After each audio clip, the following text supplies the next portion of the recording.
乌军例行攻势袭击俄本土炼油厂，数千名朝鲜士兵重返库尔斯克。红军村之战，乌俄战损比达到了1:7。放弃克里米亚，俄军将半岛防空转移至本土。2名乌克兰军官被任命为国防部副部长。普京承认通货膨胀是俄罗斯的主要问题。俄罗斯间谍船在叙利亚自毁。俄叙持续谈判，俄罗斯驻叙利亚基地有机会保留。精彩资讯马上开始。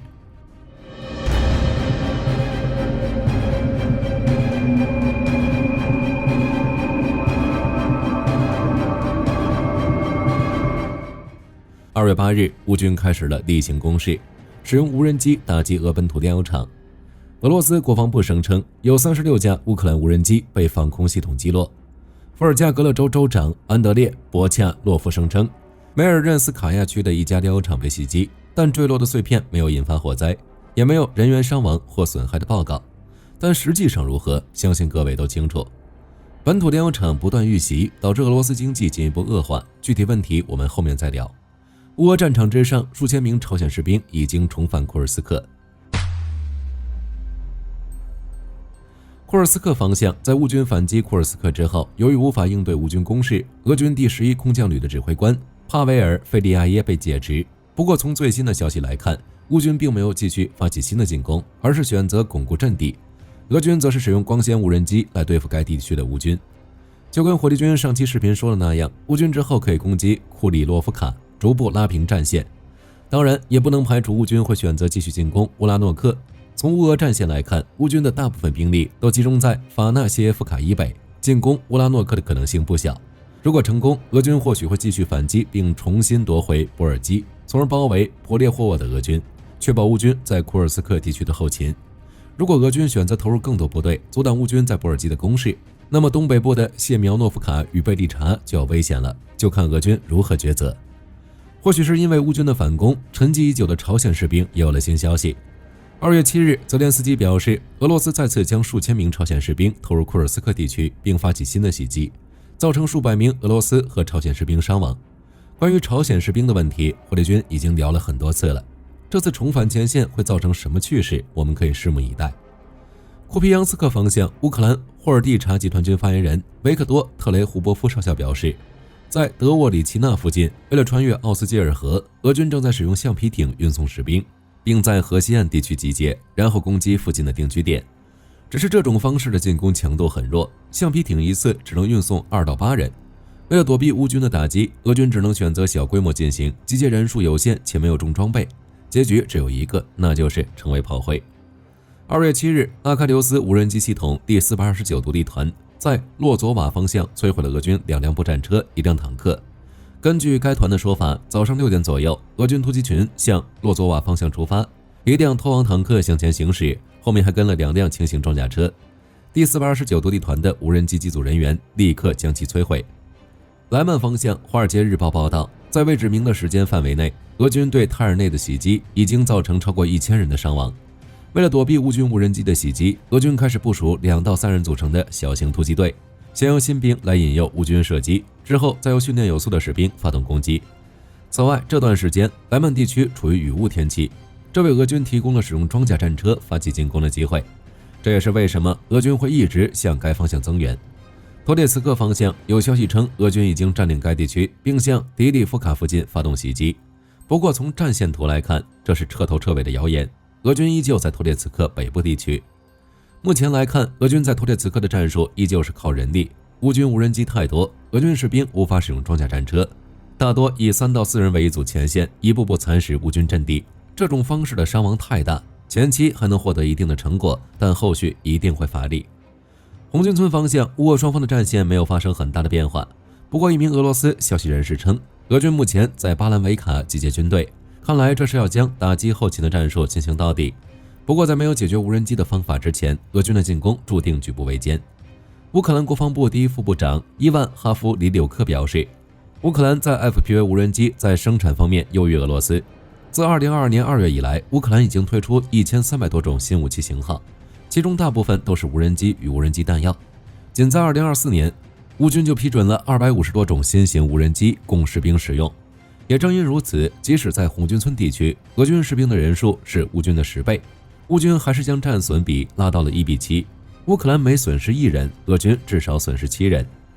同一天，乌克兰军事专家彼得罗·切尔尼克表示，2025年1月初，俄军每天都会在红军村损失300到600人。现在俄军的袭击次数有所减少，伤亡人数也有所下降。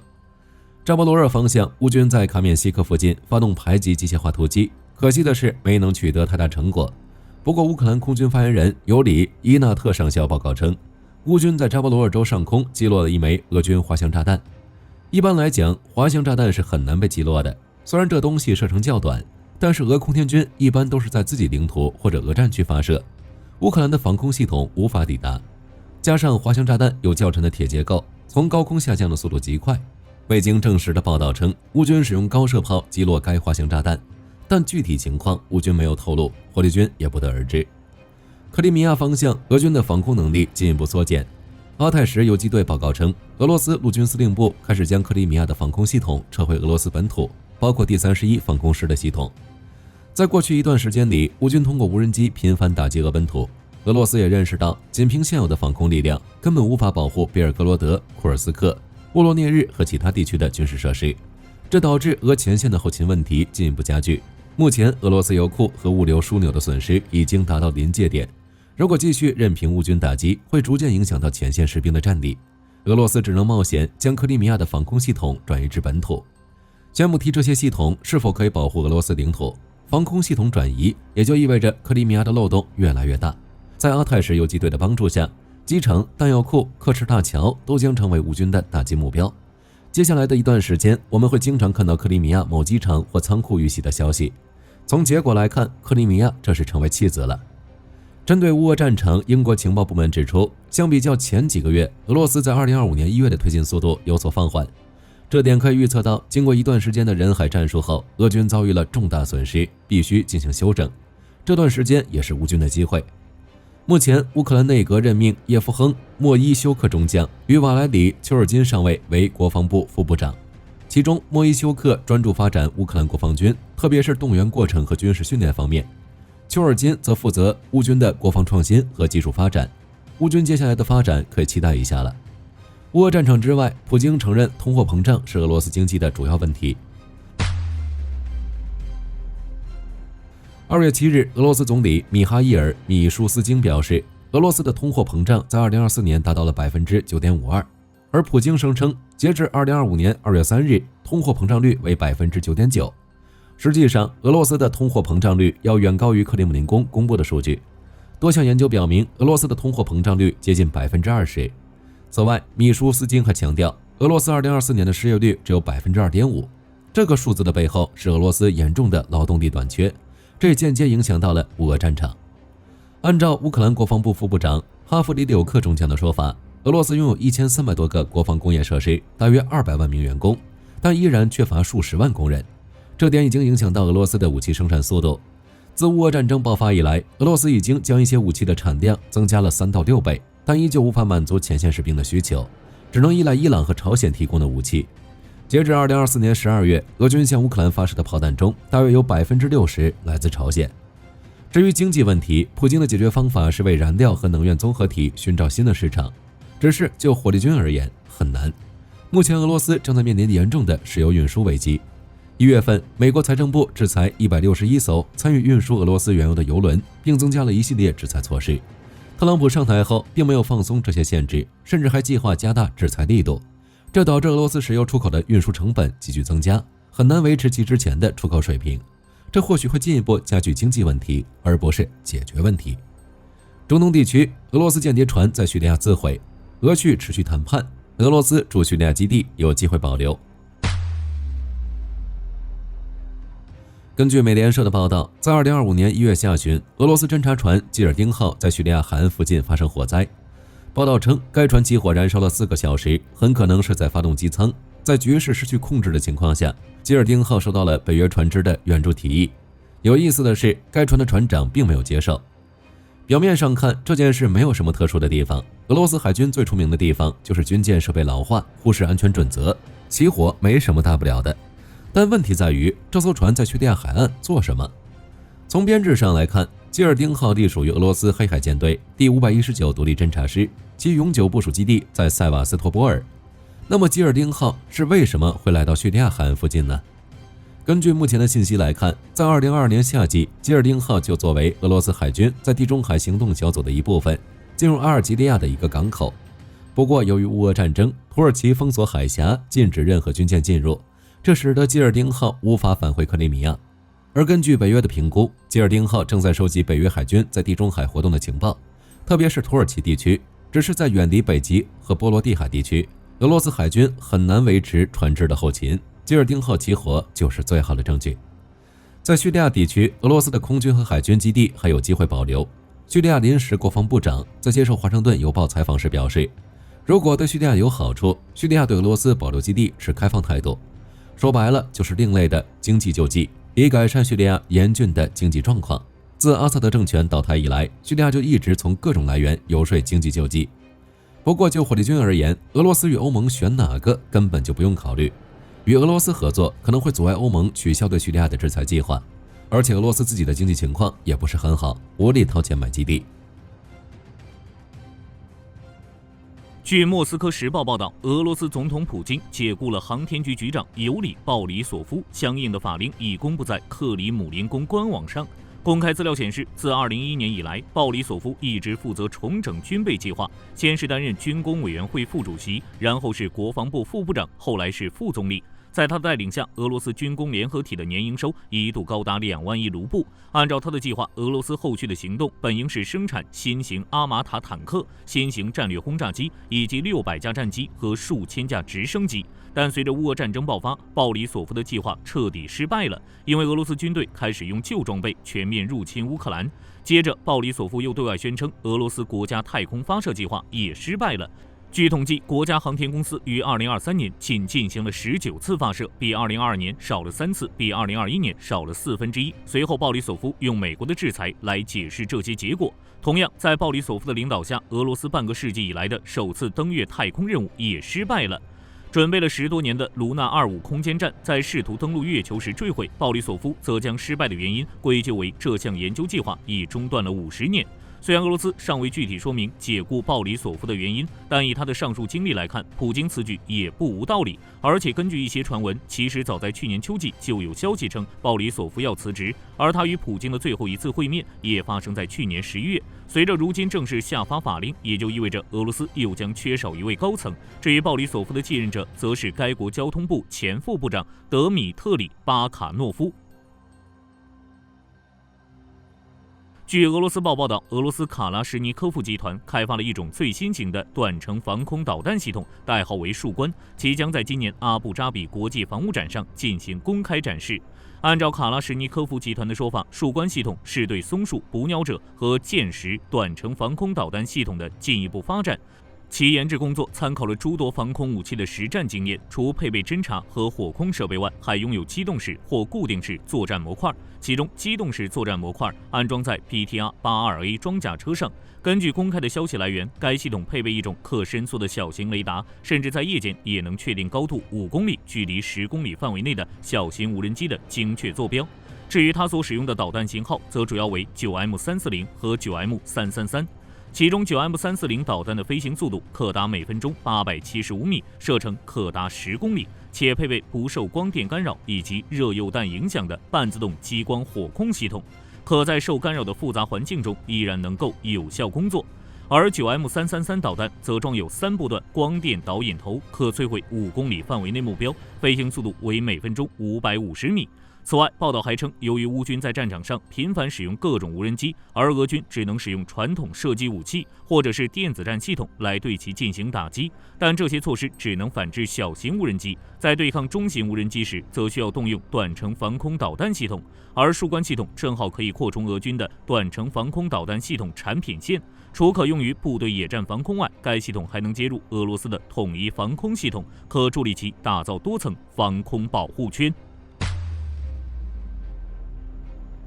据伊朗国家通讯社报道，伊朗革命卫队中的航空航天部队在伊朗近期的大规模演习中推出了一款新型无人机，代号为加沙，并成功击毁了8个模拟敌方目标。根据伊朗方面的信息，这款无人机翼展22米，有效载荷至少500公斤，起飞重量3100公斤，巡航速度每小时350公里，航程为7000公里，续航时间35小时，作战半径约4000公里，单次飞行最多可携带13枚导弹。据路透社报道，美军去年在菲律宾吕宋岛部署的提风中程导弹系统，美军已派遣 C-17运输机在菲律宾境内进行了转移部署。随后，美军印太司令部以及菲律宾官员均对此证实，但都拒绝透露该系统的下个部署地点。此外，美国空军将南达科他州艾尔斯沃斯空军基地第34轰炸机中队的 B-1B 战略轰炸机以及相关的支援设备组成了美国空军轰炸机特遣部队，并部署到了关岛安德森空军基地。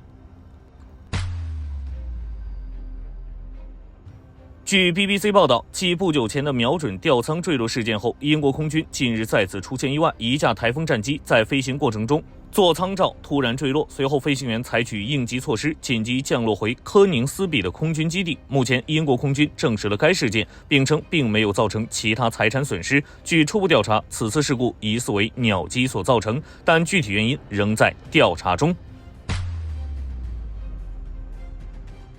据日本媒体报道，海上自卫队正在进行号称史上最大规模的力量编制调整，计划将现有的4个护卫队群、扫雷舰群、5个地方护卫队等水面作战力量整编为新的水生舰队，具体为要将现役的4个护卫队群改编成3个水面作战群和1个巡逻警戒群，同时原扫雷舰群及地方队的扫雷力量、运输和两栖力量将合并成新的水陆两栖和扫雷作战队群，预计将于2026年3月正式完成组建并开始运行。截至目前，虽然日本自卫队尚未公开具体的编制员额和细节，但依据以往的群队指挥模式，该群内的两栖力量很可能被整合成至少1个水陆两栖作战队，专门负责两栖作战任务，与群内的扫雷作战队并行运行。其中，在武器装备方面，原驻吴基地的第1运输队很可能被纳入到上述两栖力量编制中。结合该运输队目前拥有的6艘 LCAC 气垫登陆艇，再加上地方护卫队拥有的2艘优良级登陆舰和2艘 LUC 登陆艇，预计将成为日本海上自卫队两栖力量的首批主战装备。此外，还将补充运输舰、护卫舰和具备扫雷功能的大型特种两栖舰艇，为两栖作战力量提供机动运输和火力支援。除海上自卫队加紧组建两栖作战力量外，陆上自卫队此前也已完成了两栖作战力量的整合，并组建了所谓的日本版海军陆战队及水陆机动团。陆上自卫队的两栖作战力量起步较早，自2002年起便在美国海军陆战队协助下训练两栖基干部队西部方面普通科联队，并于2018年3月在此基础上正式组建水陆机动团。该团驻扎在佐世保基地，为旅团级编制，由陆上总队直接管辖，主要负责西南离岛方向的作战任务。截至目前，水陆机动团编制人数约3000人，下辖第1、第2、第3作战联队，分别承担夺岛作战、两栖突击和空中突击任务，并配备侦察、通信、工程、后勤等支援保障力量。其核心装备包括52辆美制 AAV7 两栖突击车、17架 MV-22 鱼鹰轻转旋翼机和若干 LCAC 气垫登陆艇，未来还计划增配大宇级登陆舰。鉴于日本海上自卫队不断强化两栖作战力量，并逐步推动与陆上自卫队两栖作战力量的整合，分析人士猜测，日本此举旨在实现多重目标，即构建一体化作战指挥体系。在此之前，陆上自卫队和海上自卫队各自拥有不同的两栖作战力量，致使在协同作战过程中存在指挥分散、职责界定不清等问题。此次整编特意将海上自卫队的两栖作战力量集中于佐世保基地，为未来进一步整合陆上自卫队和海上自卫队现有的两栖作战力量奠定基础，同时也为构建和发展兵种级两栖作战力量做准备。其二，进一步统筹预制作战资源。陆上自卫队在组建水陆机动团后，便推动在西南方向建设多个离岛港口等基础设施。未来，陆上自卫队和海上自卫队还将在两栖作战力量、主战装备、研制采购、基础设施建设以及作战资源前置等方面进行统筹规划，以避免重复建设。好了，这期视频到这儿就结束了。各位觉得朝鲜士兵重返战场对乌军反攻库尔斯克有什么影响？可以在视频下方留言，大家一起讨论。我是火力军，下期见。